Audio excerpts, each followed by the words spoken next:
Assalamualaikum warahmatullahi wabarakatuh. Alhamdulillah.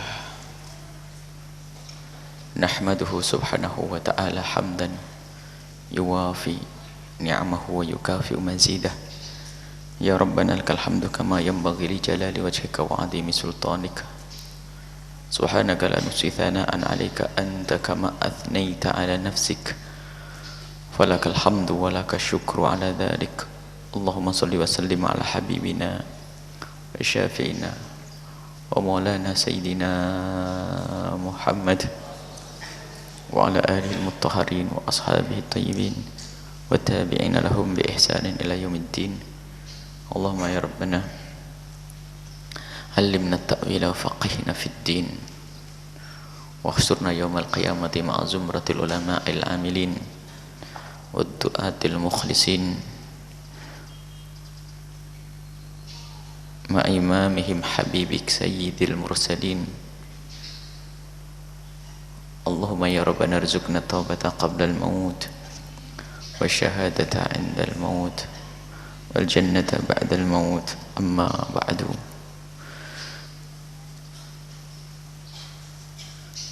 Kita di majelis tafsir niatkan kita untuk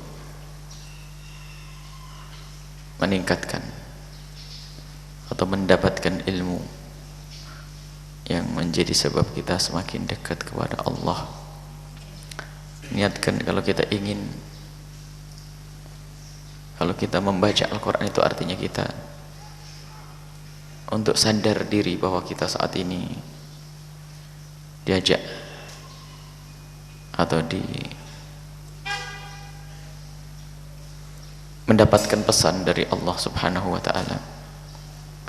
Menyadarkan diri bahwa di saat kita membaca Al-Quran, kita artinya membaca kalamullah, firman-firman Allah Subhanahu wa ta'ala, agar semakin hadir makna ketawaduan kita atau hormat dan takdim kita kepada firman-firman Allah Subhanahu wa ta'ala. Kita sudah sampai kepada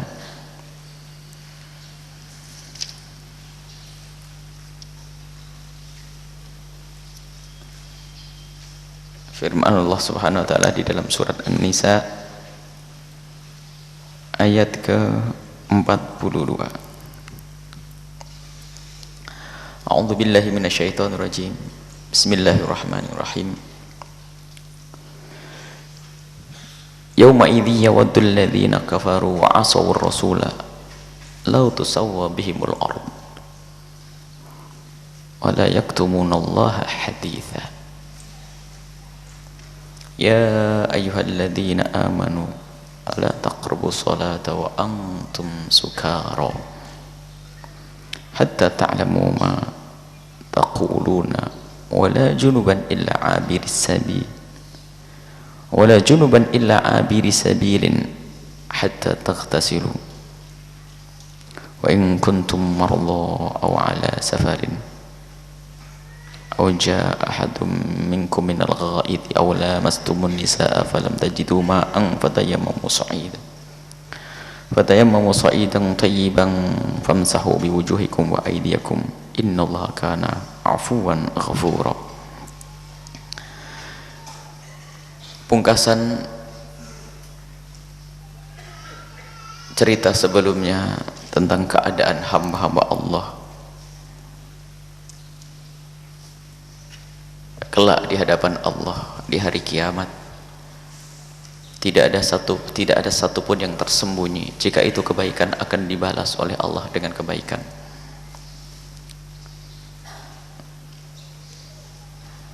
Dan jika itu keburukan, selagi Allah belum mengampuni saat kita di dunia, maka ketahuilah kejelekan atau dosa tersebut akan terlihat kelak di akhirat.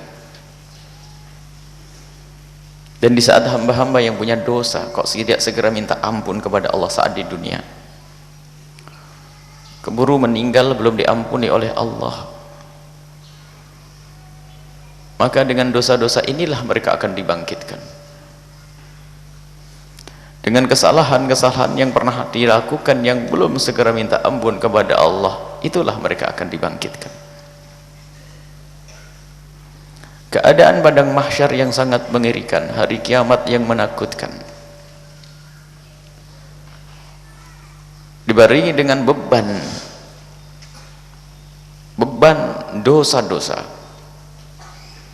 khususnya orang-orang kafir yang kebaikannya di dunia tidak pernah diterima sama sekali di akhirat nanti, dan ahli maksiat yang belum segera minta ampun saat di dunia. Maka jangan meremehkan sedikit pun dari dosa-dosa yang pernah dilakukan. Perlu kita bangun keyakinan tentang dahsyatnya hari kiamat ini, agar kita cepat bersih diri, cepat kita menghadap kepada Allah, takut keburu ajal. Dan siapa sih yang tidak pernah berdosa dari hamba-hamba ini? Kalau sudah keburu ajal tiba, dan ketahuilah alam penantian di dunia ini sangat pendek waktunya, biarpun katanya ratusan tahun di alam barzah. Apalagi kita menanti akhirat, waktu di dunia sangat singkat, 60-70 tahun. Ini semua penantian menuju kehidupan yang abadi. Di saat seorang hamba sudah dikagetkan kelak, di saat dibangkitkan dengan dosa-dosanya, orang-orang kafir semua amal kebaikan yang pernah dilakukan di dunia tidak pernah bisa ditemukan di akhirat. Penyesalan, rasa takut, sehingga yang mereka bisa lakukan hanya berandai-andai, karena semuanya dibangkitkan itu dalam keadaan menakutkan. Dirinya sendiri takut melihat keadaannya, dan orang melihat orang pun ketakutan. Begitu dahsyatnya saat itu. Orang-orang kafir, yaqulul kafir, orang-orang kafir berkata, ya laitani kuntu turaba. Ada yang berkata, seandainya aku jadi debu yang tidak akan dibangkitkan lagi, alangkah enaknya. Disebutkan dalam ayat ini mereka yang bermaksiat saat itu, di hari kebangkitan, di hari pembalasan, yawaddul ladzina kafaru wa asawur rasula, mereka yang bermaksiat kepada Allah dan Rasulnya, bermaksiat kepada Allah dan Rasulnya, berkafir, orang yang tidak beriman kepada Allah dan bermaksiat kepada Rasulullah, maksiat kepada Rasulullah, maksiat kepada Allah. Sebab kepatuhan kepada Rasulullah juga kepatuhan kepada Allah, cinta kepada Rasulullah juga cinta kepada Allah.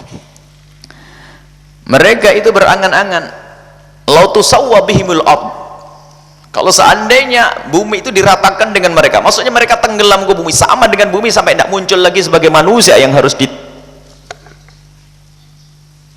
ditanya tentang, atau tidak sebagai manusia yang harus bertanggung jawab atas perbuatannya. Walaiktumunallah haditha, karena di saat seperti itu mereka tidak bisa menyembunyikan dari dosa-dosa yang pernah mereka lakukan. Semuanya bercerita, dari mata yang pernah melihat keharaman selagi tidak segera minta ampun di dunia ini, maka di akhirat nanti akan bercerita, aku begini, aku begini. Semuanya. Takutlah kepada Allah, wahai hamba yang berdosa. Tidak ada yang bisa membungkam, tidak ada yang bisa menghentikan tangan untuk bercerita bahwa kemarin tanganku telah melakukan seperti ini. Nah, mereka berangan-angan kalau seandainya mereka itu tidak dibangkitkan dan tidak ditanya lagi oleh Allah SWT, dan tidak bercerita anggota tubuhnya, angka enaknya. Tapi kalau sudah menjadi manusia, dan kita sudah menjadi manusia, manusia dibangkitkan akan ditanya dan akan bercerita semuanya. Tidak ada yang bisa menyembunyikan bagaimana keadaan kita saat itu. Kalau ternyata tangan kita punya dosa, mulut kita punya dosa, telinga kita punya dosa, mata kita punya dosa, anggota kita punya dosa, dosa yang terang-terangan dan dosa yang tersembunyi.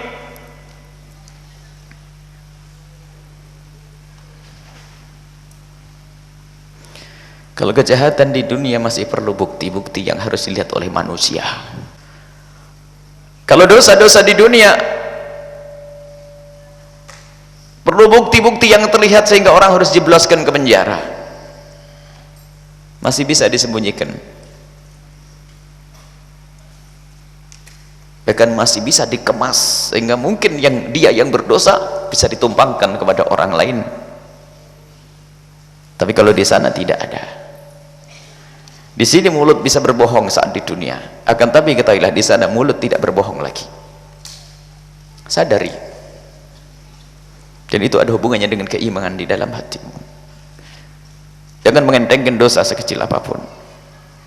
Nah, inilah yang mengerikan nanti di akhirat. Subhanallah. Kadang manusia teledor, manusia ngentengkan. Kadang-kadang masih berharap, kalau kadang-kadang seolah-olah yakin kalau dia umurnya panjang. Siapa yang tahu bahwasanya hidup saat ini ternyata kain kafannya sudah digunting di sana.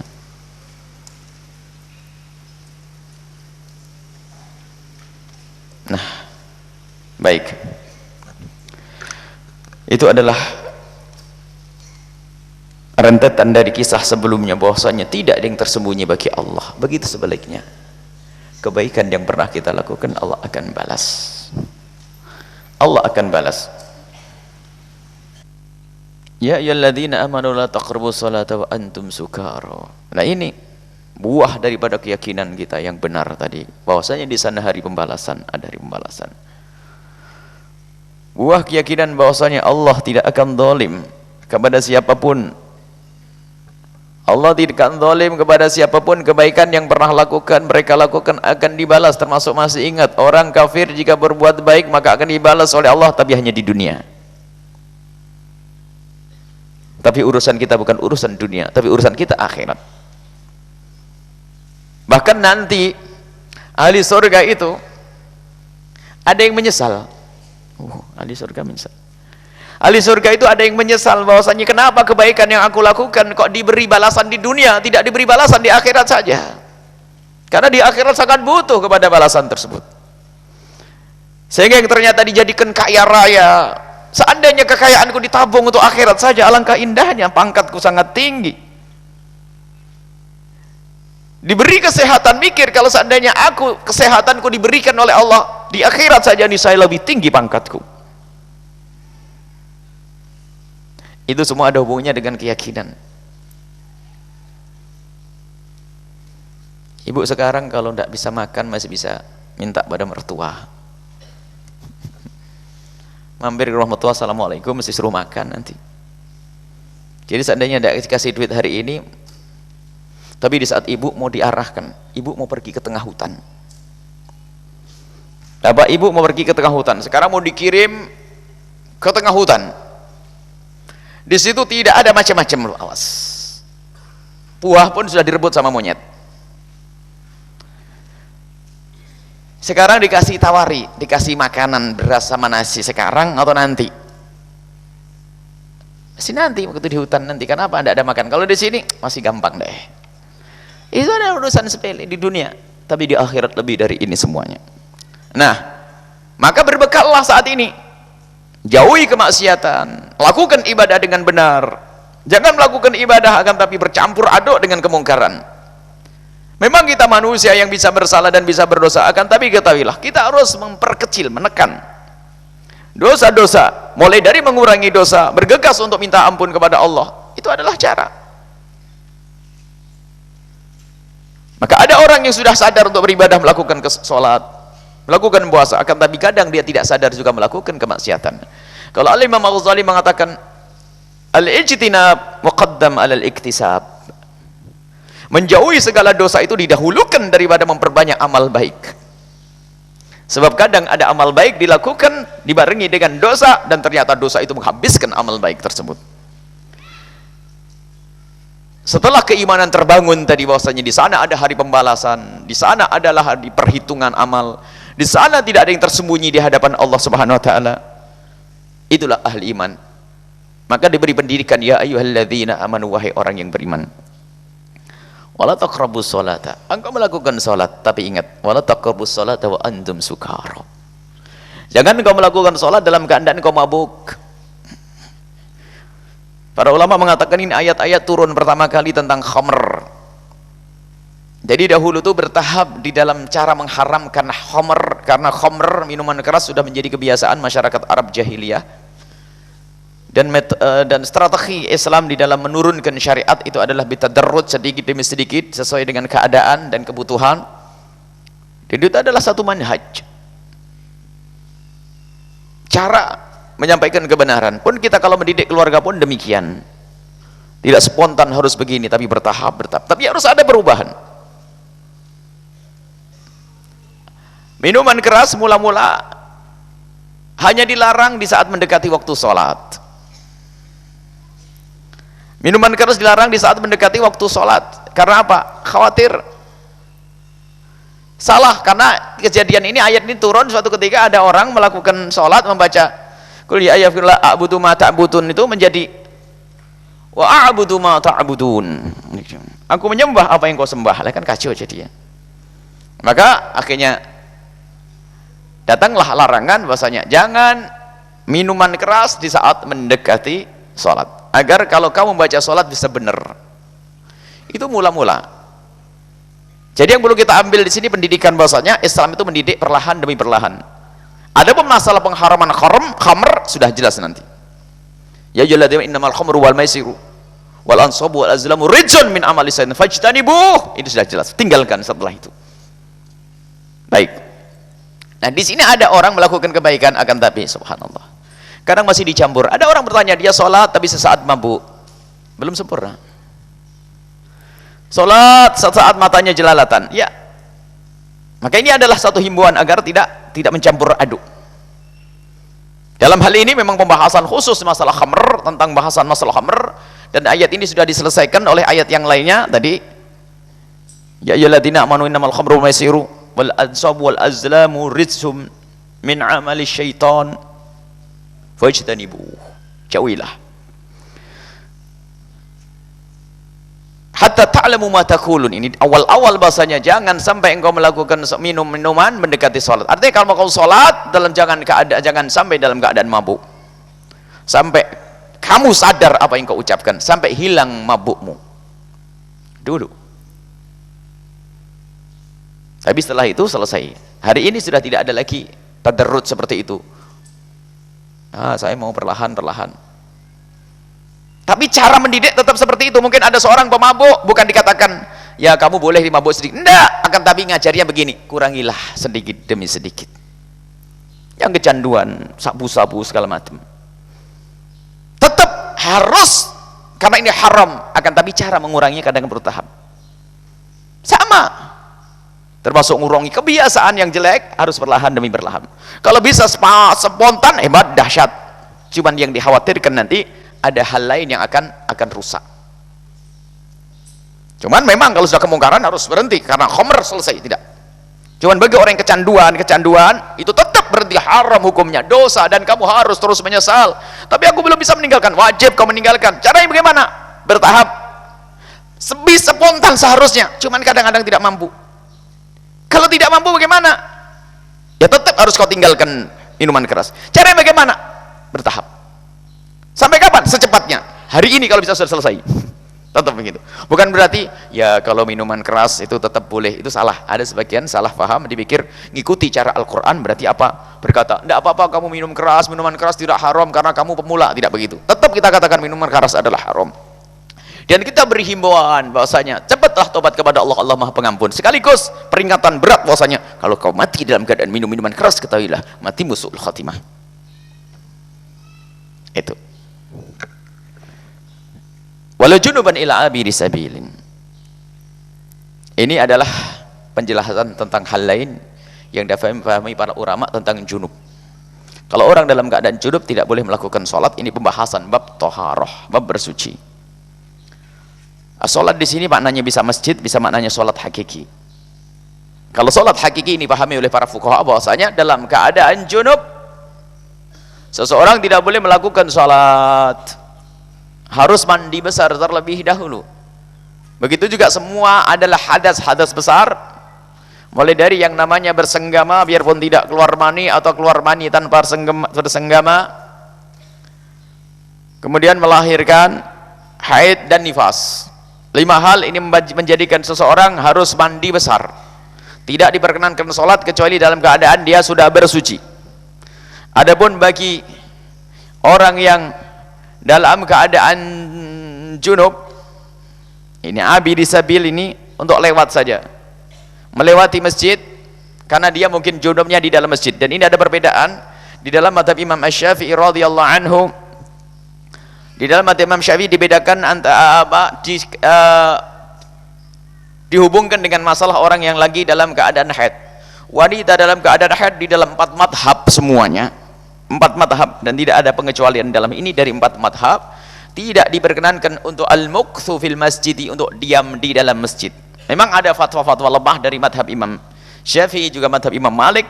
Pendapat yang lemah, pendapat yang kedua mengatakan boleh, asalkan sudah dijaga, asalkan tidak sampai darah itu menetes dan seterusnya. Akan tapi jumhur ulama mengatakan bahwasanya tidak diperkenankan mereka untuk diam di dalam masjid. Tapi kalau melewati boleh. Misalnya tiba-tiba anaknya masuk ke masjid, diambillah anak tersebut. Atau pengen nyebrang ke masjid karena ada atau hajat, bolehlah yang demikian itu. Abiris sabil. Ini adalah isyarat-isyarat tentang hukum fikih. Nanti akan kita fokuskan kepada permasalahan mulai dari mandi besar sampai tayamum. Hatta taghtasilu, sampai kau mandi. Jadi jangan sampai kau tinggal di dalam masjid, tapi kalau melewati saja boleh. Lewati masjid. Dari pemahaman ini diambil dari riwayat lain dan ayat lain. Wa in kuntum marda ala safar, ini bab lain lagi, ini bab tayamum. Wa in kuntum marda, kalau engkau sakit, aw ala safarin, atau dalam bepergian, aw jaa ahadum minkum minal ghaid, ini pembahasan lain. Aw jaa ahadum minkum minal ghaid aw lamastumun nisa, jika engkau dalam keadaan sakit atau engkau dalam keadaan bepergian. Makanya kalau orang sok hebat, sok pinter, baca Al-Quran langsung ngamalkan Al-Quran, terjerumus dia.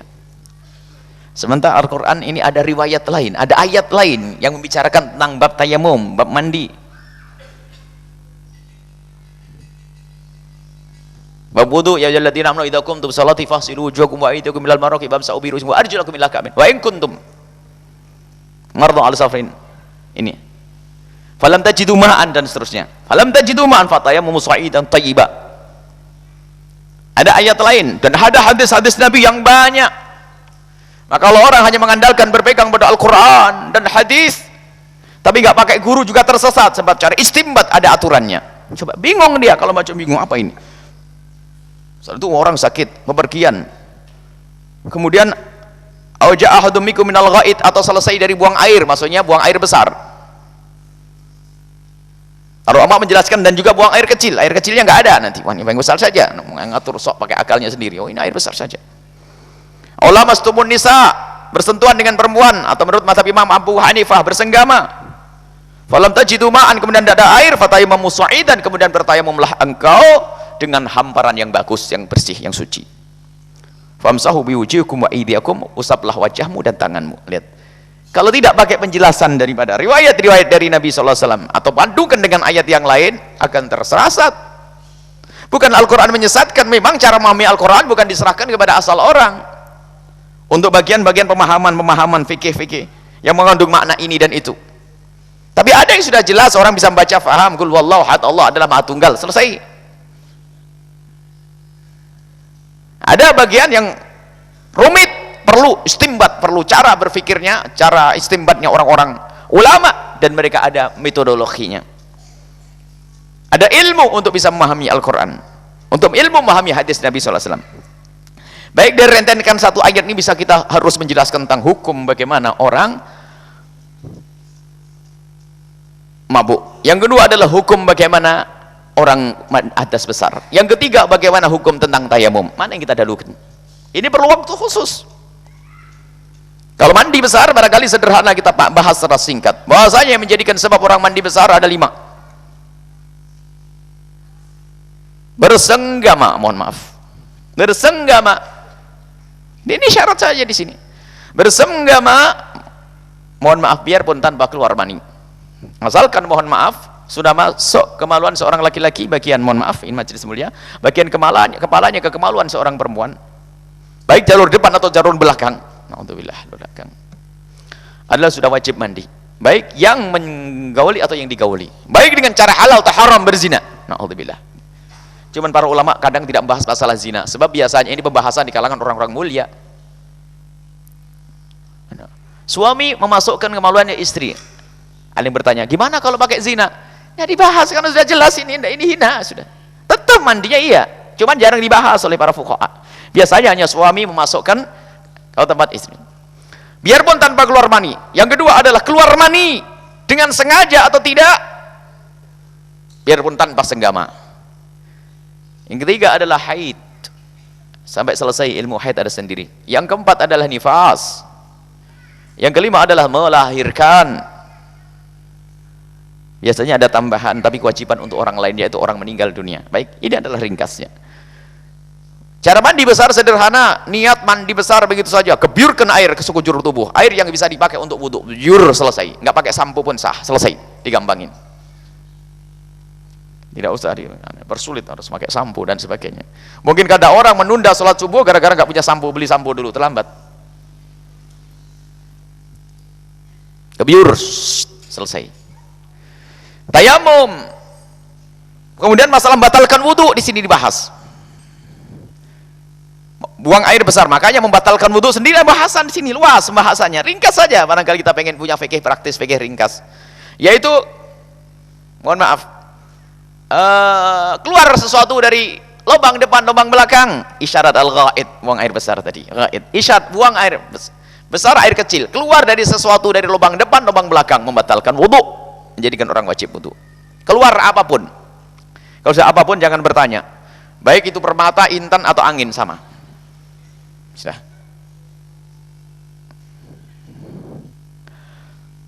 Ini kemudian setelah itu apa? Aula mastumun nisa, bersentuhan laki dengan perempuan. Imam Abu Hanifah mengatakan bersenggama. Lamasa ini adalah senggama. Mereka punya hujah. Dan Imam Malik pun mengatakan mereka ini adalah bersenggama. Kalau bersentuhan tidak membatalkan wudhu menurut mereka. Imam Malik mendatangkan riwayat dari Imam Daruqutni dan seterusnya yang mengatakan waktu itu Rasulullah waktu keluar ke masjid kemudian mencium kening Siti Aisyah. Imam Syafi'i tidak mengatakan hadis susah diambil karena hadis tidak sahih menurut Imam Syafi'i. Imam Syafi'i tetap berpegang pada la mastumun nisa, makna la masa aslinya apa? Hadis Nabi juga, Nabi pernah menyebutkan la masa ini artinya adalah bersentuhan dan bukan bersenggama. Kisah tentang Ma'is waktu ngadu ke Rasulullah, ya Rasulullah, aku telah tahirni fa inni zain, itu ya Rasulullah bersihkan, sucikan aku telah berzina. Nabi mengatakan apa? La'allaka lamasta, mungkin kamu hanya bersentuhan. Lamasta, tidak ya Rasulullah, aku telah melakukan zina. La'allaka qabbalta, tingkat selanjutnya. Tidak, saya beri la'allaka fakhatta, mungkin tidak sampai masuk, hanya di antara dua paha. Tidak, saya melakukan baru. Jadi dari hadis sendiri menjelaskan la masa artinya adalah bersentuhan. Itu yang diambil oleh mazhab Imam Syafi'i radhiyallahu anhu. Sehingga bersentuhan membatalkan wudu. Ini perlu pembahasan. La masa, bersentuhan membatalkan wudu.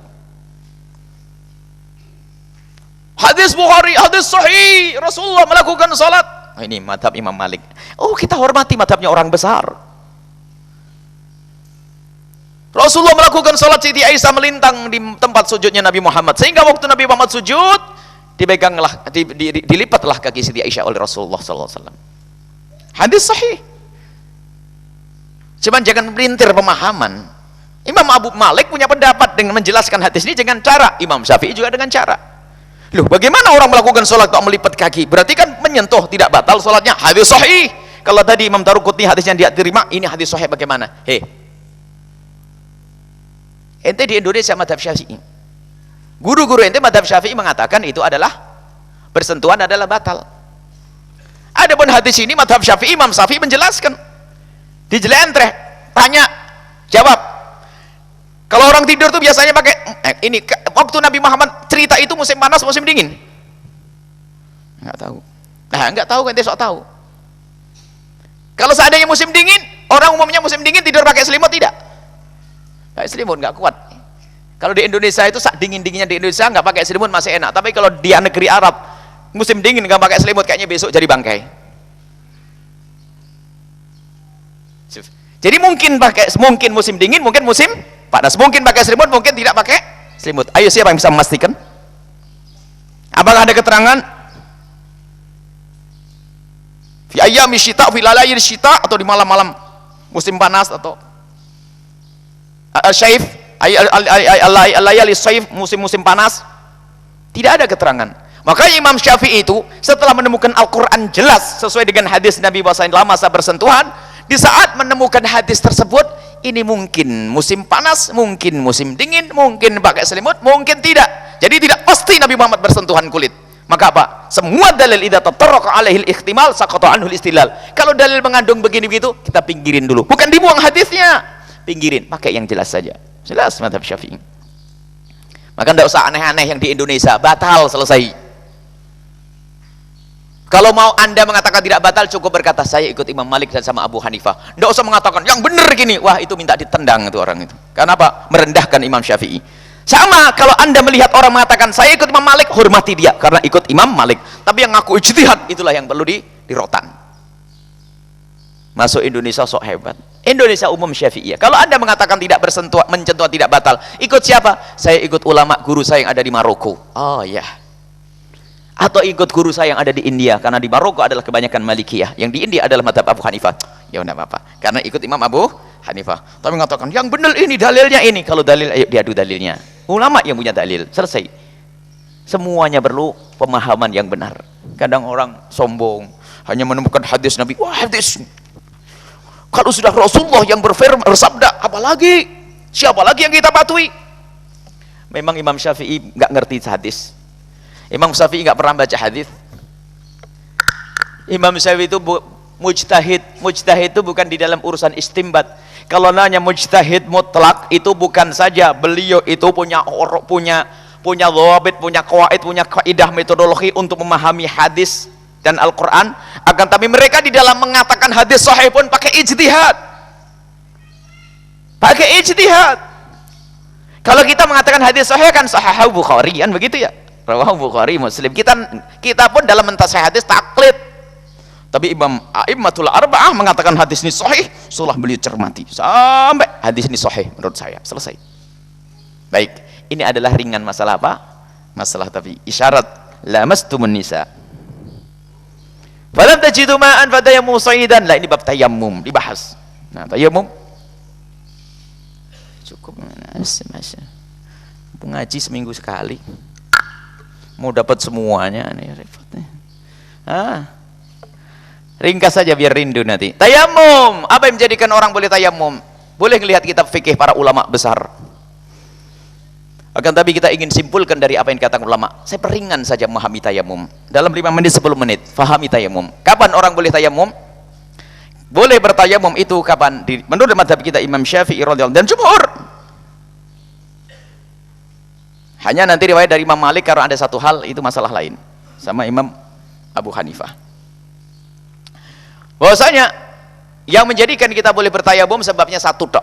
Kalau kebanyakan nanti susah menghafal. Ada disebut kata 6, 7, 6, ada yang 7 sebab sudah. Yang ngapal 7, 7. Akan tapi 7-mu akan kembali kepada satu yang kita sebutkan sudah. Ringan. Yang menjadikan orang boleh bertayamum sebabnya satu, yaitu tidak adanya air. Lah tidak ada air ada dua model. Tidak adanya air secara sesungguhnya, paceklik, nggak ada hujan, nggak ada sumber. Atau tidak ada air yang maknanya air ada kayak tidak ada. Ada, tapi kayak tidak ada. Contohnya apa? Air ada hidup di atas kolam. Tapi dia sakit, kata dokter, kalau kau bersentuhan dengan air mati kau. Air ada seperti tidak ada. Atau begini, tak taunya apa hutan kebakaran di naudzubillah, semoga ada yang kebakaran. Punya air kolam di belakang sejuk. Tak tahu apa? Ada turun dijaga 5 harimau. Kalau saya keluar bakal dimakan hari. Mau sholat subuh di gimana nih? Nggak ada air di dapur, di rumah nggak ada air kosong. Ada di kolam, kolamnya ada harimau. Ngintip lagi. Air ada atau tidak? Berguna atau tidak?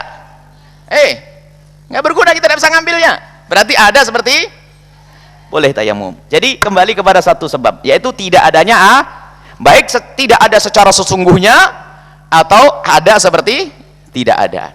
Baik, kita ringankan. Yang ada tapi seperti tidak ada, itu harus berdasarkan dugaan kita. Misalnya harimau itu bakal nerekam kita. Kita punya sumur satu-satunya dijaga sama harimau. Hacolah gitu. Maksudnya ada dugaan kalau saya ke situ pasti saya diterkam, berarti boleh bertayamum. Kalau harimau tetangga yang jinak seperti yang ada di TV-TV itu katanya, ya susah saja pergi, enggak. Atau menurut dokter, atau kalau sakit berkenaan penyakit nih, mardo, jadi disebutkan penyakit. In kuntum mardo. Kalau kau sakit kayak apa? Aduh, saya sakit gigi mau tayamum. Apa urusannya dengan gigimu? Hah? Sakit gigi tayamum? Nah, sakit seperti apa? Sakit yang jika bertayamum maka air itu akan menjadi sebab hilangnya nyawa atau bertambahnya penyakit atau lambatnya kesembuhan. Menurut siapa ini? Menurut dokter atau pengalamanmu sendiri? Waduh, kalau kena air pasti keringnya lama ini atau apa? Sudah tayamum saja. Atau kalau kena air nanti bekasnya hitam, berarti berbahaya. Jadi kalau terbukti semacam itu, lihat, ini namanya orang sakit boleh bertayamum. Berarti air ada seperti tidak ada, ringan sudahlah. Ada bersebutan fi safar, bepergian dan sebagainya. Biarpun bepergian kalau bawa air segudang tetap saja butuh. Nah, kalimat safar ini biasanya disebutkan di negeri Arab sana. Karena apa? Kalau sudah bepergian di negeri Arab, kalau nyebrang padang pasir 4 jam 5 jam nggak ada air loh ya di padang pasir. Makanya umumnya di bepergian itu tidak ada air. Tapi kalau sekarang di negeri yang ramai begini, pom bensin segala macam ya. Tapi bisa kebayang kalau di hutan belantara tuh. Kalau hutan sih biasanya ada mata air ya. Sudah ada di padang pasir. Kalau belum tahu padang pasir, niat saja semoga bisa haji dan umroh, nanti kelihatan padang pasir. Ya. Dan sekarang pakai mobil menempuh perjalanan jauh perjalanan 20 kilo juga cuman 20 menit. Dulu pakai onta. Jadi kalau sudah kata safar kepergian menjadikan boleh bertayamum, itu adalah juga bepergian yang di tempat tidak ada air. Baik. Sudah, kalau yang pertama adalah tidak ada air secara sesungguhnya, yang kedua ada air tapi seperti tidak ada air. Baik, yang air ada tidak ada secara sesungguhnya, bagaimana untuk mengukur? Ini kadang-kadang belajar tayamum hanya sampai di situ bingung. Misalnya di sini, mohon maaf para pemirsa, di sini adalah sendang sumber, sendang ke kecamatan Sumber 3 jam, ke Pleret ke kecamatan Sumber 3 kilo, ke Pleret 8 kilo. 8 kilo. Sekarang misalnya ada berkabar ini, semoga tidak ada paceklik, amin ya. Totonya di sini tidak ada air sama sekali, tapi adanya di Pleret, banjir. Ayo, boleh tidak tayamum? Ini kan harus dijelaskan. Kalau tidak pakai penjelasan kira-kira berapa, ya tetap saja ilmunya kayak ilmu hayal, nggak ngerti. Kapan harus tayamum? Jadi dikatakan air tidak ada secara sesungguhnya, itu ada pembatas, apa namanya, batasan jarak. Ini apa? Untuk air ada secara air tidak ada secara sesungguhnya. Tapi kalau air ada seperti tidak ada, itu tidak apa pembahasan. Biarpun di depan kita ada air 1 kolam, kita tetap tayamum boleh. Karena apa? Bagi kita air ada seperti tidak ada, seperti orang sakit tadi. Sakit yang jika berwudu maka akan membahayakan penyakitnya, atau akan menjadi semakin lama, atau akan menjadi bertambah parah. Baik. Bagi yang air yang ada, air yang tidak ada secara sesungguhnya, maka ukurannya ada. Yaitu apa? Kalau air kita duga di kiri kanan kita, wajib kita cari. Kiri kanan kita itu sebatas apa? Sebatas kalau ibu menjerit, bapak menjerit kedengaran. Namanya haddul ghauth. Para ulama mengatakan bahwasanya, jadi kalau menduga kita misalnya masuk satu wilayah gak ada air sini. Oh iya. Kapan kita wajib mencari? Cobalah kau berjalan ke sana, diperkirakan kalau nanti sampai sana ada harimau, kau jerit masih kedengaran. Jadi lebih dari itu nggak wajib lagi mencarinya. Dicari sana, ada nggak? Nggak ada. Sana nggak ada. Sana nggak ada. Sudah. Tapi lebih dari itu gimana? Wah, kayaknya kuat betul saya punya dugaan. Nah, itu ada burung di sana. Nah, ini. Maka ada, kalau batas haddul ghauth kurang lebihnya 300 meter. Wajib dicari dalam keadaan apapun. Wajib kita mencari. Wajib kita mencari. Kita misalnya di tengah padang pasir, tengah hutan, wajib kita mencari sepanjang itu 300 meter sana, 300 meter sana, kurang lebihnya haddul ghauth. Selebih dari itu wajib mencari atau tidak? Selebih dari itu wajib kita mencari jika kita menduga kuat ada air, atau yakin ada air. Tapi kalau yakin tidak ada air, nggak usah dicari. Ngapain tidak yakin tidak ada? Menduga ada air atau yakin ada air, wajib kita cari. Misalnya di sini ke Kementerian 2 kilo. Setelah 300, nanti namanya haddul ghurub. Antara 300 meter sampai haddul ghurub ini, wilayah ini kita wajib mencari dalam keadaan kita menduga kuat atau yakin. Haddul ghurub itu berapa? Orang mengatakan, para ulama mengatakan nisful farsah. Satu farsah itu 3 mil. 1 mil itu kurang lebihnya 1600, 1700. 1700 kali 3, anggap saja 500, 5000. 5000 dibagi 2, jual 2,5 kilo. Nah, ini. Perkiraan 2,5 kilo sampai 3 kilo. Jadi mulai 300 meter sampai 3 kilo, ini namanya haddul ghurub. Jadi kita wajib mencari wilayah ini kapan? Jika kita menduga kuat. Misalnya apa? 6 teman kita telepon, "Hei, di rumah saya banjir." Oh, orang Kementerian sini. Hah, itu ya? Ya saya ke sana. Wajib kita wudhu ke sana. Tapi kalau lebih dari 2,5 kilo, lebih dari 3 kilo, biarpun ada banjir, ada mata air, kita tidak wajib mencari ke sana. Kalau mau ke sana boleh-boleh saja. Cuman tidak wajib. Misalnya apa? Di wilayah sumber sana ada hujan. Nggak tahu kalau betul sumber 3 kilo ya. Ini seandainya, ya belum pernah ngukur. Anggap saja sumber sana 3 kilo. Anggap saja Pleret banjir. Kita tidak wajib pergi ke sana. Kalau mau pergi boleh atau tidak? Ya boleh saja. Jadi itu ada, ini pemahaman ringkas tentang jarak. Jadi harus ada itu ringan. Itu tayamum dibahas ini. Itu pembahasan khusus bab tayamum, mulai apa yang batalkan tayamum. Insyaallah nanti besok pertemuan yang akan datang kita singgung lagi. Karena ini adalah juga masalah ibadah yang ringan. Tayamum, nah, cara bertayamum sangat gampang, pakai debu insyaallah pada pertemuan yang akan datang. Ada debu, ada ringan. Nggak usah susah, tayamum dipakai. Dan tayamum harus pakai debu. Tayamum madhab Imam Syafi'i harus pakai debu. Harus pakai debu. Yang tidak ada debunya tidak sah tayamum menurut madhab Imam Syafi'i. Madhab yang lain itu bicara lain. Kita akan belajar madhab Syafi'i dulu. Ataupun madhab lain adalah ada madhab Abu Hanifah, madhab Imam Malik, sa'idan thayyibah, asalkan hamparan boleh. Hanya madhab Malik mengatakan asalkan hamparan itu masih nyambung ke bumi. Bukan urusan madhab kita dulu. Kita belajar madhab Imam Syafi'i harus ada debunya. Dan debunya pun bukan harus membawa ibu bepergian membawa 1 cangkul debu, tidak. Cukup sesendok teh ditebar di koran, selesai. Insya Allah pertemuan yang akan datang. Paling tidak ada kerinduan ya. Begitu besarnya luasnya ilmu. Tapi kadang kita malas. Belajarnya seminggu sekali, mau ditambah. Seminggu sekali, sudah itu kadang masuk, kadang enggak, ini menjadi masalah lagi. Sudah gitu kadang masuk, ngelamun, tidur, aduh habis lagi semuanya. Oh, baik. Famsahu biwujuhikum wa aydikum, usap wajahmu dan tanganmu. Innallaha kana 'afuwan ghafura. Innallaha kana 'afuwan ghafura. Ini dikembalikan ke semuanya. Hei yang ibadah kadang bermaksiat, cepat kembali kepada Allah. Allah Maha Pengampun dan Allah Maha menutup kesalahan-kesalahanmu. Dan juga Allah memaafkan. Lihat, asalkan kamu rindu pengen sholat bener tapi tak tanya nggak ada air tayamum, Allah memaafkan. Dan ini kemurahan dari Allah Subhanahu wa taala. Dipungkasi dengan ini semuanya menunjukkan bahasanya Allah itu pemaaf. Ada kurang lebihnya sudahlah. Makanya jangan terlalu keras-keras kalau kita didik orang dalam urusan ibadah. Sampai orang kena was-was. Takbir saja sampai 16 kali, wudhu saja sampai 1 kolam. Nah, ini adalah musibahnya sang guru itu yang ngajari was-was itu. Apa yang menjadikan susah ibadah? Makanya innallaha 'afuwan ghafur, Allah Maha Pemaaf. Kalau urusan dengan Allah mudah, tayamum gampang, wudu gampang, ini gampang. Kalau pengen kenceng itu urusan duit sama orang tuh.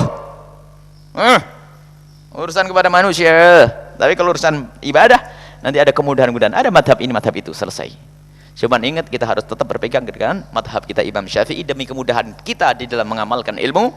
Dan juga agar kita tidak membuat unek-unek yang tidak baik di kalangan sahabat-sahabat kita. Biarpun Anda mengetahui 4 madhab. Waktu kita belajar fikih perbandingan, itu pun diingatkan oleh guru kita, Profesor Dr. Ali Thohari mengatakan, ini ilmu fitnah, nah, ilmu sombong. Kalau orang sudah belajar ilmu perbandingan madhab itu, ada orang sok paling pinter. Oh, ini boleh. Enggak. Kita tetap di sini madhab Imam Syafi'i. Hanya kita kadang tampilkan madhab Abu Hanifah, madhab Malik, agar kita punya wawasan, sehingga kalau ada orang melakukan pekerjaan seperti itu, kalau dia mengatakan ikut madhab Malik, kita hormati dia. Karena Imam Malik orang besar, gurunya Imam Syafi'i radhiyallahu anhu. Imam Ahmad muridnya Imam Syafi'i radhiyallahu anhu. Baik, ini saja. Wallahu a'lam bissawab. Syukran kasiran kami haturkan kepada guru kita semua, Buya Yahya. Semoga apa yang disampaikan oleh beliau bermanfaat bagi kita semua. Amin ya rabbal alamin. Selanjutnya kita masuki bagian tanya jawab. Kepada para hadirin dan hadirin yang ingin bertanya, kami persilakan satu penanya dari jemaah laki-laki dan satu penanya dari jemaah wanita dengan satu orang satu pertanyaan. Kami persilakan. Bismillahirrahmanirrahim. Assalamualaikum warahmatullahi wabarakatuh. Assalamualaikum warahmatullahi wabarakatuh. Al-Mukarram Abu Yahya, Al-Fakir ingin menanyakan tentang pengamalan ibadah membaca Al-Quran sehari-hari dan juga bagaimana aslafuna soleh kita mempraktekannya. Apakah membaca Al-Quran dengan misalkan setiap hari harus selesai 1 juz, setiap hari rutin 1 juz, ataukah semacam membaca Al-Quran perlahan lalu diresapi maknanya dan dipahami artinya? Jadi antara dua, bagaimana kita keseharian mempraktekkan ibadah membaca Al-Quran ini. Sekian dari Al-Fakir. Assalamualaikum warahmatullahi wabarakatuh. Baik, dari jemaah wanita.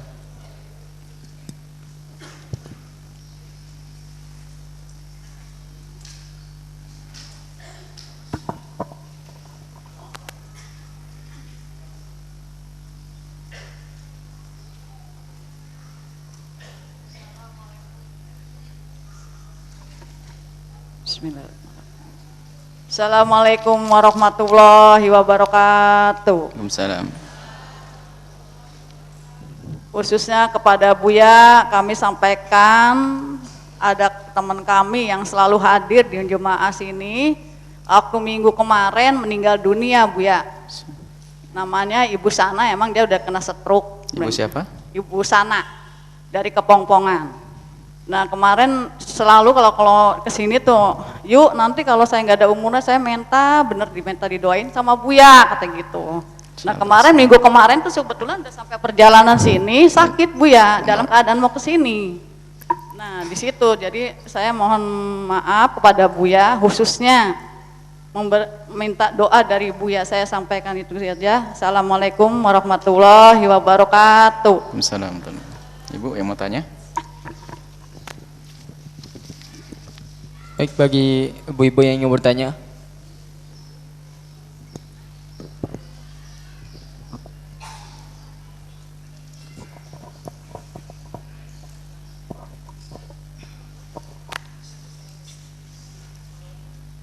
Assalamualaikum warahmatullahi wabarakatuh. Buya, saya mau menanyakan, kalau kitanya sudah merasa banyak dosa, terus kita mohon ampun, kira-kira ampunan itu diterima atau tidak, itu apakah bisa dirasakan, Buya? Terima kasih. Wassalamualaikum warahmatullahi wabarakatuh. Sayang. Bismillahirrahmanirrahim. Imam An-Nawawi rahimahullah ta'ala di dalam kitab At-Tibyan menjelaskan tentang bagaimana salafun soleh membaca. Pertanyaan dari Akhun Al-Habib bahwasanya di situ ada bagaimana, pertanyaannya gimana cara salafun soleh membaca. Kalau kita ngikuti cara bacaannya salafun soleh itu terlalu amat berat. Akan tapi kita ikut petunjuk mereka gimana kita cara membaca. Salafun soleh ada yang membaca itu semalam khatam Quran, dan itu pun tidak ngebut bacaannya, karomah, ada semalam sampai 3 kali, dan itu bacaannya tetap tartil. Karena apa? Waktu menjadi berkah bagi mereka, bukan kita ngebut gitu dah. Jadi baca itu tetap sesuai dengan kita penuhi hak-hak hurufnya, nanti Allah akan beri keberkahan dalam waktu itu. Makanya mereka menghimbau kadang tidak pakai sistem itu. Jadi waktu sore, waktu asar, menjelang tidur itu, jadi pakai petunjuk itu. Kalau sudah pakai petunjuk juz itu, kalau pakai 1 juz itu biasanya sesuai dengan kondisi dan keadaan. Kalau ditunggu sama suami diajak belanja, ngebut bacaannya. Biasanya. Akan tapi hendaknya kalau kita baca Quran sudah pakai waktu saja yang kita batasi agar kita tumakninah. Sudahlah, setiap menjelang tidur saya pastikan 20 menit saya baca Al-Quran, saat nyampe-nyampenya. Nah intinya tadi pertanyaan, mohon maaf, kalau para salafun soleh luar biasa, kita bingung mulai dari tadabburnya, mereka merenunginya, sampai kalau mereka selesai baca Al-Quran itu keluar fatwa-fatwa baru. Itu salafun soleh, ulama-ulama terdahulu bacanya itu dengan tadabbur, merenung, bacaannya juga enak. dengan memenuhi hak-hak hurufnya, tajwidnya kalau bahasa sekarang. Akan tapi bagi kita, biasakan kita itu dengan istiqomah dulu deh. Istiqomah dan kita penuhi adab-adab seperti yang diajarkan Imam Nawawi. Kita dengan berwudu, upayakan menghadap ke kiblat kalau bisa. Kalau tidak bisa, yang penting nyaman. Kalau tidak bisa menghadap kiblat, istighfar saja. Tidak haram tidak menghadap kiblat, tapi keutamanya menghadap ke kiblat. Cuman mungkin ada satu hal, kita harus tidak menghadap ke kiblat, maka tidak menghadap kiblat bukan sesuatu yang haram. Tapi adab membacanya tidak buru-buru. Dan kita melatih bahasanya kita itu berhadapan dengan kalamullah, membiasakannya semacam itu. Dan apakah harus faham? Diusahakan untuk faham. Akan tapi kalau tidak faham, ini kelebihan Al-Quran. Biarpun tidak faham, maka mendapatkan pahala. Dan kalau kita serius, kita pengen mengambil ilmu, maka ketahuilah unik, Allah akan berikan pemahaman yang tidak pernah diduga. Pokoknya baca saja.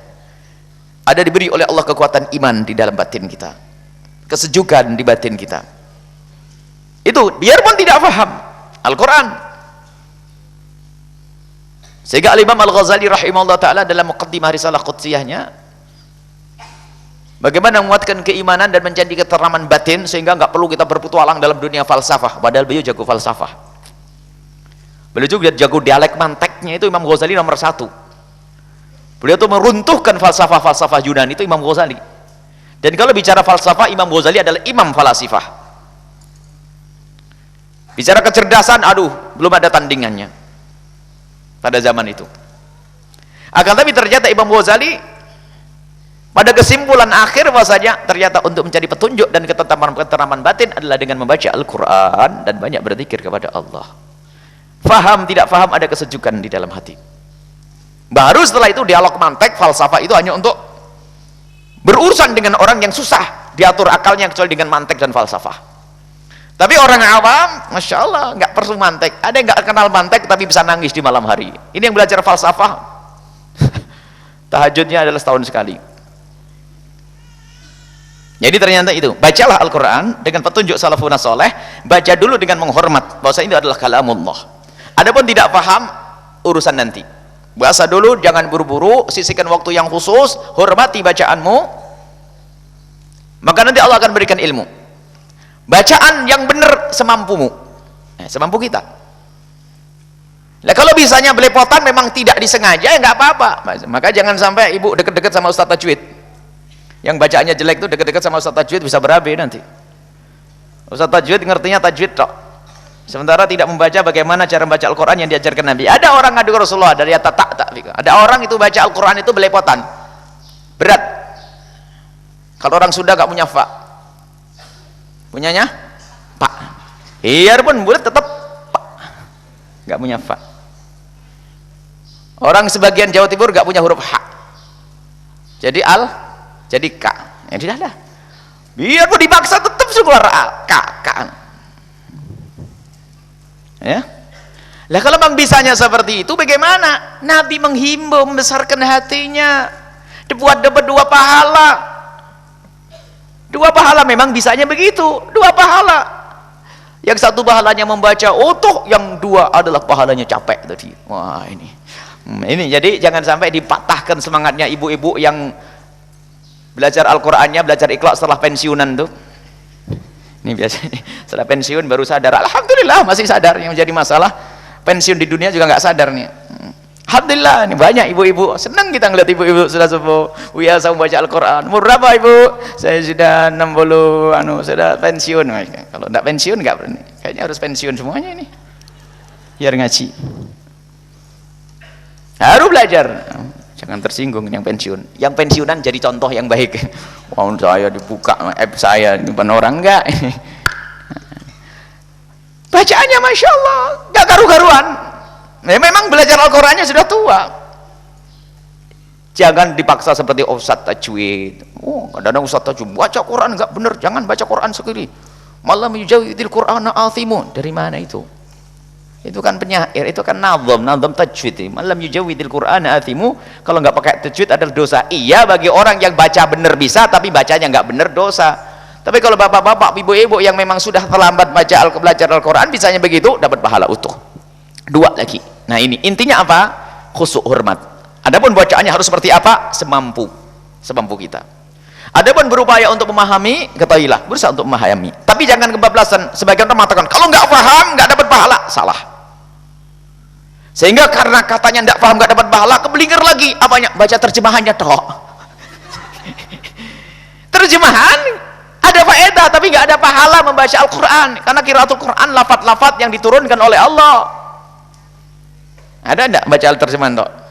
Ada ini. Biasanya orang-orang yang sok intelek gitu loh. Sudah, kalau sudah intelek harus paham, harus gini. Jadi Quran, karena apa? Dia nggak bisa baca bahasa Arab. Ada terjemahannya, langsung terjemahan tok. Enggak, belajarlah baca Al-Quran ibu, biarpun ikro usia tua. Kok ikro?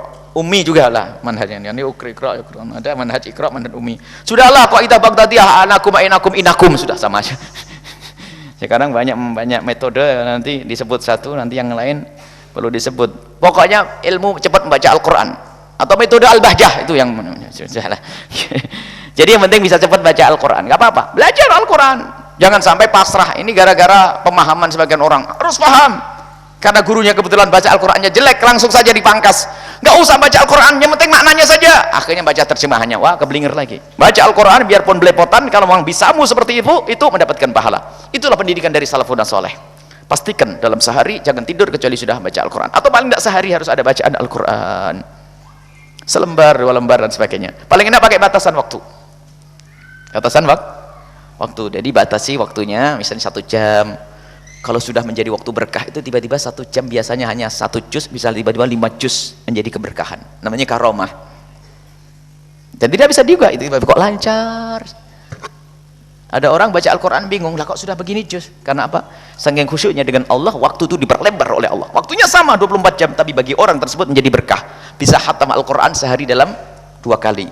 Jadi yang kalau kita mendengar berita mereka para salafun saleh Sayyidina Utsman baca Al-Quran semalam 3 kali itu, jangan digambarkan seperti orang sorokan tahfidz itu hanya karena antara berangkat pagi pulang jam 12 paling cepat khatamannya, sampai yang ikut itu hilang-hilang, belum buka sudah buka lagi lembaran. Nah ini namanya khataman itu ya, penuhi hak-haknya. Jadi waktunya itu. Sekarang pertanyaannya, membaca Al-Quran khatam Al-Quran 6 jam sama nggak khatam Al-Quran 12 jam? Bagusan mana? Imam Nawawi bukan? Ya lebih bagus 12 jam biarpun tidak khatam Al-Qurannya. Kenapa? Lebih banyak kita dengan Al-Quran. 6 jam khatam, tapi 12 jam nggak khatam, lebih bagus 12 jam. Berarti selama 12 jam dia lebih dengan Allah. Baik. Inilah Imam Nawawi jelaskan dalam kitab Tibyan. Jadi kalau orang senang baca Al-Quran wajib, Tibyan buku bacaan wajib, dan alhamdulillah sudah kita hadirkan sepanjang bulan Ramadan At-Tibyan fi Adabi Hamalatil Quran. Ibu Sana, subhanallah, wanita solehah. Itu termasuk insya Allah orang yang dipayungi oleh Allah di saat tidak ada payung lagi selain payung Allah. Karena apa? Hatinya terikat dengan majlis. Mau berangkat sakit pulang. Sampai di rumah menjelang wafat tuh masih ingat majlis. Ingat Buya itu bukan ingat Buya sebenarnya, ingat majlis. Subhanallah. Nah majelis itu adalah, kalau Nabi mengatakan orang yang terikat dengan masjid, ya ini adalah untuk memakmurkan masjid, ilmu ke masjid. InsyaAllah mendapatkan payung Allah di saat tidak ada payung lagi selain payung Allah. Mati ya mati mulia. Dan kita semua pengen mati dalam keadaan mulia. Pengen kita punya kerinduan kemuliaan, meninggal setelah panjang umur, setelah selalu kita tulul amalnya panjang umur. Tapi biarpun panjang umur tetap bakal mati semuanya. Sak panjang-panjangnya ya. Makanya siap-siap untuk menemui ajal dalam keadaan kita sebagai ahli la ilallah, ahli iman. Pertanyaan berikutnya adalah bagaimana tanda bahwasanya tobat kita diterima oleh Allah Subhanahu wa taala? Ada tanda tobat diterima oleh Allah Subhanahu wa taala? Dikatakan tandanya sederhana, ini yang paling pertama. Semakin dia menyesal di saat dia ingat dosa tersebut. Semakin dia menyesal di saat dia ingat dosa tersebut. Sehingga apa? Tingkat penyesalan ini sesuai dengan yang disebutkan oleh Allah dalam Al-Quran, innallaha yuhibbut tawwabin. Allah mencintai orang yang selalu meningkatkan tawab, bukan taibin, tobat sekali selesai. Namanya maratib, martabat, semakin tinggi martabatnya.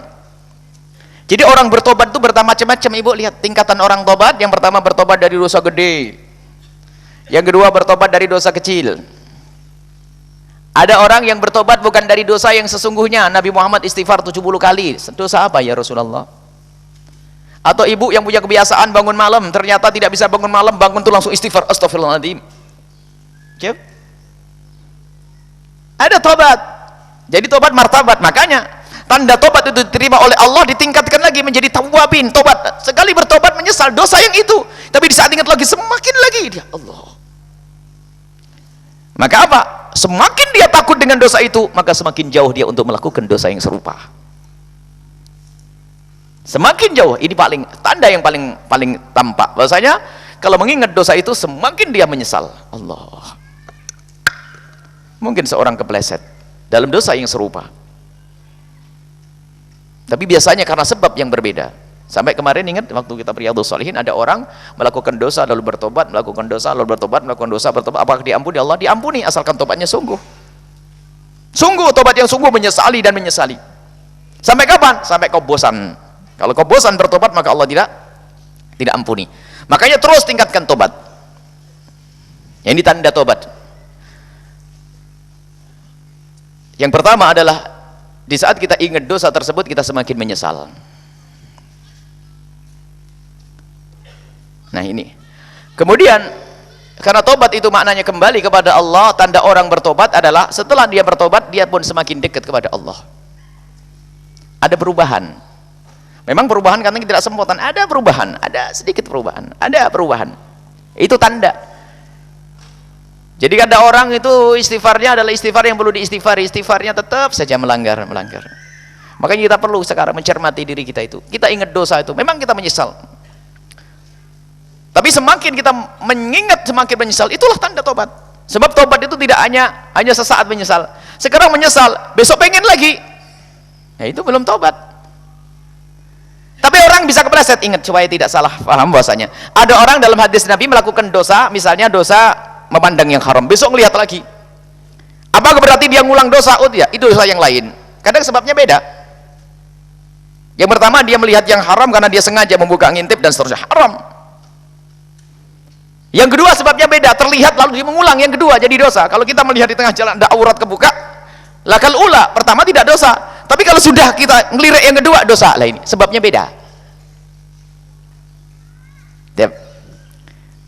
Tapi kalau dia mengulang lagi, pengen masuk ke tempat yang sana, ngintip lagi, lihat, ini melakukan dosa yang serupa. Cuman bisa saja ini dosa yang beda. Bagaimana ceritanya? Tujuannya kalau dulu untuk membangkitkan syahwat. Mungkin yang kedua ngelihat masih adakah orang yang melakukan kemungkaran di situ. Lihat. Dulu pengen lihat ada orang berzina, ngintip. Sekarang pengen tahu, beda. Nah ini. Jadi bukan masuk bab dosa, kadang-kadang serupa betulnya. Makanya itu dikembalikan kepada penyesalan kita kepada dosa tersebut. Jadi kalau di saat kita mengingat dosa tersebut semakin kita menyesal, itu tanda tobat kita diterima oleh Allah semuanya. Ini saja insya Allah. Semoga Allah Subhanahu Wa Taala memberikan kepada kita pengampunan. Sebelum nanti semua anggota tubuh kita bercerita, Allah, semuanya akan bercerita.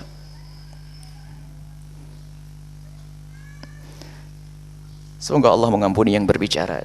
Allah jangan sampai kita berlindung kepada Allah dari berbicara tapi tidak bisa mengamalkan ilmu. Doakan agar yang bisa kami sampaikan ini bisa kami amalkan secara pribadi dan keluarga dan anak-anak. Sebab yang namanya cerita itu mudah sekali. Ada ulama ulamaul kalam, ada ulama yang hanya pandai berbicara. Makanya yuk kita wujudkan tanda cinta dengan cara saling mendoakan. Doakan kami agar apa yang kami sampaikan bisa kami amalkan. Allah menjauhkan dari segala kemaksiatan dan kehinaan. Kalau sudah dianggap jadi ustadz itu sebetulnya bukan tambah enak. Dosa yang dilakukan adalah 2 kali lipat, bahkan berlipat-lipat daripada dosa yang bukan ustadz.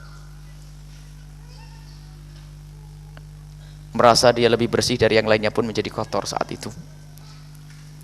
Merendahkan orang lain pun menjadi sebab hidayah dicabut, berat. Makanya kita sudah tidak usah menempatkan diri sebagai ustadz, sudah kita menjalankan perintah guru saja, suruh ngajar. Kalau makam ketahuilah, ibu-ibu, bapak-bapak yang hadir makamnya bisa lebih tinggi karena ketulusannya. Tapi semoga kita semuanya punya makam mulia semuanya di hadapan Allah, baik yang berbicara atau yang mendengar semuanya. Dan yang berbicara bukan manusia maksum, bukan nabi, bukan malaikat, bisa salah. Maka perlu kita harus saling juga mengingatkan, saling membangun. Dan bagi siapapun yang sering memberikan petuah kepada orang lain pun harus meletakkan dirinya sebagai manusia yang bisa bersalah, artinya bisa siap untuk diingatkan dan ditegur. Itulah hakikat kemuliaan. Dan itu pendidikan dari Nabi SAW. Fitnahnya besar. Saya teringat sedikit, saya tambah, fitnah besar buat diri dan anak-anak. Karena sudah pakai label ustadz kiai, punya tempat, seolah-olah dia sudah punya surga. Allah. Padahal tidak ada yang dapat jaminan surga dari kita ini. Seolah-olah sudah punya surga. Makanya sebagian orang merasa dirinya punya surga seenaknya sendiri. Allah, na'udzubillah. Semoga anak-anak kita semua ahli surga, ulama-ulama kita ahli surga. Didoakan pondok terus berkembang, kita mendidik para ulama, kader-kader ulama yang tawadhu, yang takut kepada Allah Subhanahu wa taala, dan juga kepada warga Sendang yang kami cintai. Kami sangat bangga dengan sebagian dari warga Sendang yang akan selalu memberikan informasi untuk demi kebaikan pondok. Di saat ada santri yang kurang adab, kurang sopan, tolong segera disampaikan. Jangan digunjing dia. Kalau ibu menggunjing rugi. Jangan ngomongin apalagi merendahkan. Tapi lebih baik dibicarakan, nanti akan kami beri pendidikan hukuman. Dan kami sangat senang kepada siapapun yang memberikan informasi demi kemajuan anak santri kita. Bahkan ustadz pun. Yang kadang mungkin mohon maaf jika ada ustadz mungkin dia lagi sakit gigi atau apa, tiba-tiba tidak nyapa bapak ibu, mohon dimaafkan. Tapi kalau ada ustadz yang tidak santun, tidak menunjukkan akhlak yang mulia, dia adalah manusia yang harus kita ingatkan. Maka warga Sendang pun hendaknya menyampaikan kepada kami untuk bisa dibangun bareng-bareng. Jadi jangan jadi bahan gunjingan. Menggunjing itu menghabiskan pahala. Karena ada informasi, ada cerita, maka kami sampaikan di majelis warga Sendang, tolong sampaikan.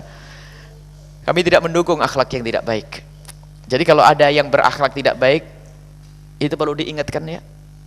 Kemarin ada yang menyampaikan, Buya, ada beberapa orang atau mungkin ustadz atau bagaimana, kita tidak tahu, bahwasanya di Sendang kurang beradab dan sebagainya, tidak bisa negur sapa dengan orang masyarakat Sendang. Sementara masyarakat Sendang adalah yang kami temukan seperti orang Ansor, lembuh, ramah.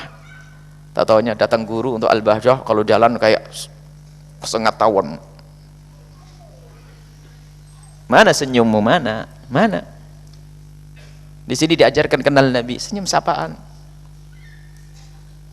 Alasannya, ada perempuan gak menutup aurat, gak menutup aurat, bukan urusanmu. Urusan kita mendidik baik, tapi tetap sapa, jangan lihat, tinggal menyapa assalamualaikum, gak ada masalah. Jadi sok suci, sok hebat. Gara-gara di pinggir jalan ketemu tetangga kita yang belum menutup aurat, bukan tidak, belum. Gara-gara begitu langsung, sudahlah. Kalau kelihatan sudah nggak usah dilihat, ibu punten, selesai, nggak usah lihat. Sapa, kemuliaan. Itu pendidikan akhlak, ya. Baik, insyaallah ini saja. Mari kita tutup dengan doa. Ini banyak pertanyaan yang belum bisa dijawab sekarang. Bismillahirrahmanirrahim. Ada pengumuman, di pengumuman banyak ini kita suruh menjadi tukang pengumuman. Majelis Dzikir Tausiah Al-Bajah. Jadi Al-Bajah punya majelis, sekaligus kami informasikan kepada para asatid di beberapa tempat yang punya masjid besar, lalu tidak hidup, tidak ramai, bisa dibantu dengan tim Al-Bahjah untuk diramaikan. Kita akan sebar beberapa asatid dan habaib untuk keliling, untuk meramaikan majelis dengan zikir, dengan tausiah. Kita punya pasukan untuk itu. Sehingga akan ada majelis-majelis di pelosok-pelosok sana, yang mereka perlu untuk kita sentuh dengan dakwah, dengan zikir dan tausiah. Untuk malam ini, jam 8 malam sampai selesai, sampai jam 9.30, di Musola Al-Ikhlas, Ki Gede Mayaguna, Pasalakan, Suber. Kemudian pengajian dengan Umi, Tadkirah Hadramiyah, fikih wanita, di Islamic Center nanti sore jam 15.45. Kemudian jangan lupa untuk mengantisipasi keterjerumusan, ketersesatan anak-anak dalam budaya kafir Valentine Day, kami akan ajak bicara anak-anak muda untuk bicara tentang apa itu cinta, bagaimana mencintai, dan siapa orang yang harus kita cintai, dan mereka harus sadar bahwa cinta itu adalah indah, biarpun itu lawan jenis laki perempuan, cinta yang indah dan tidak ada ilmunya. Maka tolong ibu, anak-anaknya dihadirkan agar mereka bisa benar di dalam bercinta dan bagaimana mencintai, tidak ikut-ikutan dengan Valentine Day, asal kasih sayangnya orang yang tidak beriman, dan itu menjerumuskan pada kemaksiatan. Ini kajiannya adalah Umi ini minggu depan, Sabtu depan ya, Umi Sabtu depan. Oh ya, di ruang madya di Islamic Center Sabtu depan, bukan.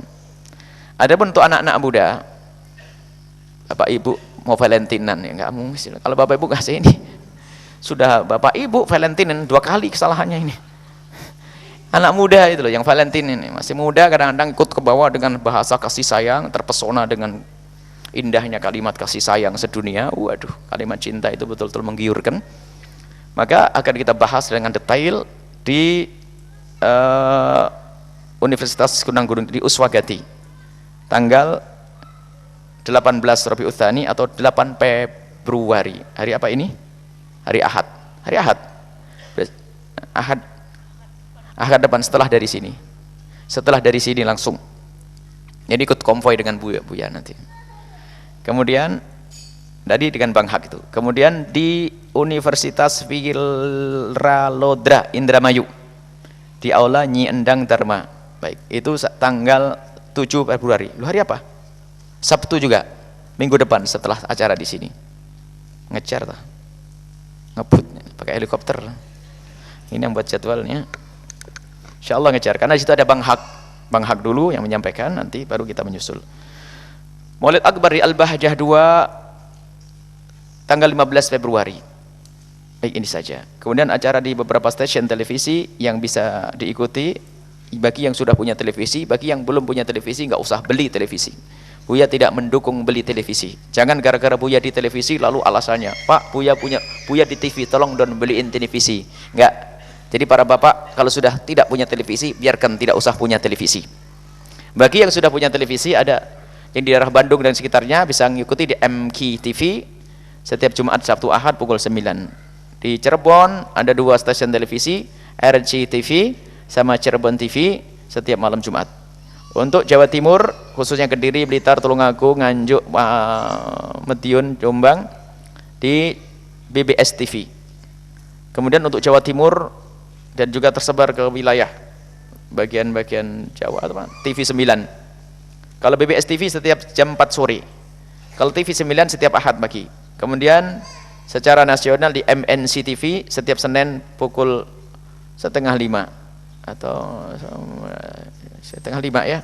4:30 lah. Itu secara langsung juga. Kemudian di Batam ada Batam Kanal setiap maghrib, habis maghrib dan setiap jam asar dan maghrib beriringan. Baik, ini saja. Semoga Allah terus mengumpulkan kita di majelis yang mulia, memudahkan kita untuk menghadiri majelis mulia, untuk mengikuti acara mulia hingga kelak kita bersanding dengan Nabi Shallallahu Alaihi Wasallam. Bismillahirrahmanirrahim. Ada tamu ya? Dari mana? Ada tamu dari Jawa Timur, rombongan. Baik, mungkin setelah ini bisa ngobrol karena waktu mungkin takut beliau buru-buru kemana. Terima kasih kepada para tamu. Semoga Allah akan menghitung langkah para tamu yang mulia ini sebagai langkah yang diridhai, seperti langkah menuju surga Allah Subhanahu wa taala, dan semoga menjadi sebab silaturahmi yang diterima oleh Allah Subhanahu wa taala, menjadi sebab dilapangkan rezeki, dilapangkan dada, dipanjangkan umur, diberi ilmu yang leduni, ilmu manfaat, dekat pada Allah Subhanahu wa taala. Bismillahirrahmanirrahim. Alhamdulillahirabbil alamin. Allahumma shalli ala sayyidina Muhammad wa ala sayyidina Muhammad. Irhamna wa la tu'adzibna wansurna wa la takhdhulna wa afina wa la tumridna wa akrimna wa la tuhinna wa athirna wa la tusir alaina innaka ala kulli syai'in qadir. Allahumma ya Allah. Ya Allah, ya Allah yang menyaksikan kami saat ini. Kami mohon ya Allah, sesaat kami melakukan kebaikan, akan tapi sesaat kami melakukan dosa ya Allah. Kami mohon ya Allah, Ampuni dosa kami dan terima amal baik kami ya Allah. Kelemahan kami di hadapan kemaksiatan ya Allah. Kelemahan kami di hadapan kemaksiatan karena lemah hati kami, lemah iman kami. Maka kami mohon kuatkan iman kami ya Allah. Engkau yang memiliki hati kami, Engkau yang merubah-rubah hati hamba-Mu ya Allah. Maka tetapkan hati kami dalam keimanan yang sesungguhnya ya Allah, yang menjadikan kami semakin takut melakukan kemaksiatan ya Allah. Engkau Maha tahu ya Allah, alangkah banyak dosa yang kami lakukan ya Allah. Ya Allah, ampuni kami, jangan sisakan sedikit pun dari dosa-dosa ini Allah. Yang Kau Maha tahu daripada kami sendiri ya Allah. Ya Allah, kami mohon berikan kepada kami kesadaran akan dosa kami, dan berikan kepada hati kami penyesalan, dan mudahkan kami untuk memohon ampun kepada-Mu wahai Zat yang Maha Pengampun, dan ampuni kami ya Allah. Sebesar apapun dosa yang kami lakukan ya Allah, ampun.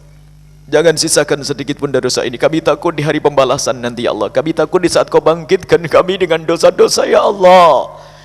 Saat ini ya Allah, ampuni kami wahai Zat yang Maha Pengampun, wahai Zat yang Maha Kasih. Ampuni orang tua kami, guru-guru kami, dan berikan kasih sayang-Mu kepada mereka semua, dan semua yang berjuang di tempat ini berikan pengampunan dan kasih sayang-Mu, dan mudahkan kami untuk meningkatkan ibadah kami ya Allah.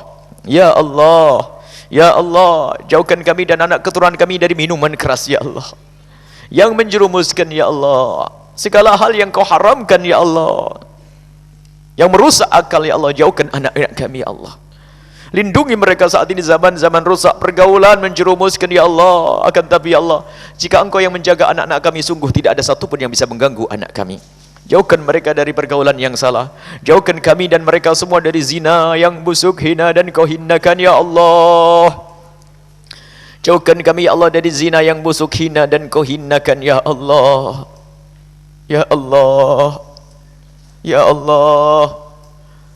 Dan kami mohon, bencikan kami kepada zina, dan bukalah pintu halal untuk kami semua. Yang sudah punya halal, berikan kepada kami kecukupan dengan yang halal dari-Mu ya Allah, sehingga kami tidak butuh dengan yang haram. Yang sudah berkeinginan untuk menikah, mudahkan mereka untuk menikah. Dan kami mohon siapapun yang pernah terpeleset dalam minuman keras, atau siapapun yang pernah terpeleset dalam hina dan busuknya zina, kami mohon ya Allah, berikan kesadaran dan ampuni mereka, dan tutup aib mereka di dunia dan tutup aib mereka di akhirat ya Allah. Jangan Kau hinakan mereka di dunia, dan jangan Kau hinakan mereka di akhirat ya Allah. Engkau Maha tahu siapa mereka ya Allah. Ya Allah, ampuni mereka ya Allah, angkat derajat mereka ya Allah. Menyaksikan acara ini, yang hadir di sini, yang mendengar suara ini, ampuni mereka semua ya Allah.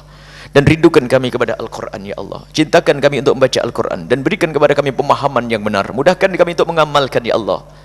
Ya Allah, dan jadikan kami hamba-hamba-Mu yang saling mencintai karena-Mu ya Allah. Jauhkan kami dari persengketaan, perselisihan, permusuhan, kedengkian, kebencian.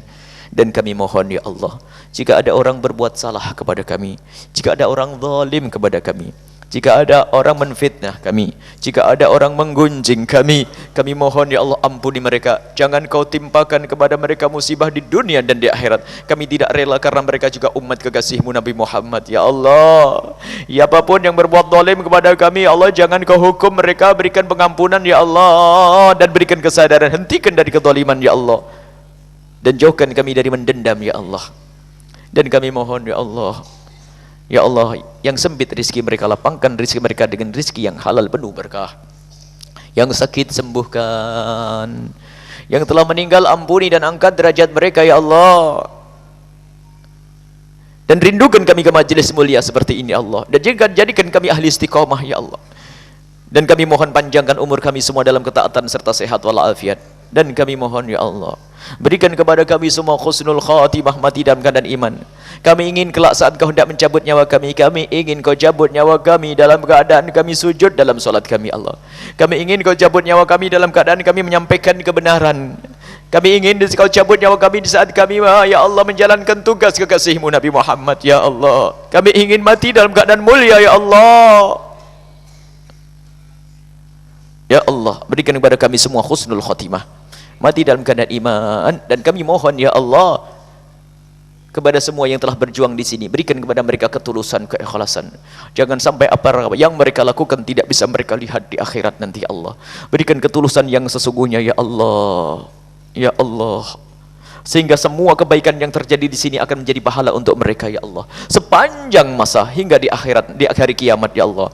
Dan kirimkan ke tempat ini orang-orang tulus dan ikhlas ahli surga-Mu yang bisa berjuang bersama kami ya Allah. Dan hanya orang-orang ikhlas dan ahli surga kirimkan ke kami ya Allah.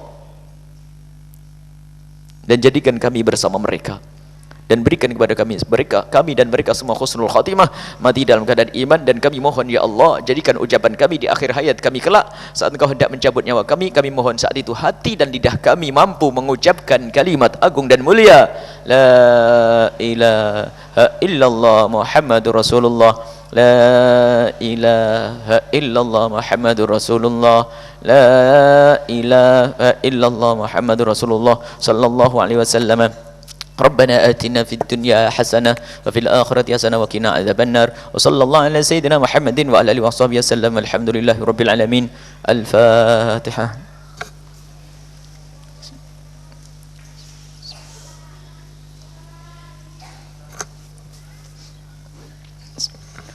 Terima kasih, mohon maaf, mohon doa selalu, wabillahi taufiq hidayah. Assalamualaikum warahmatullahi wabarakatuh.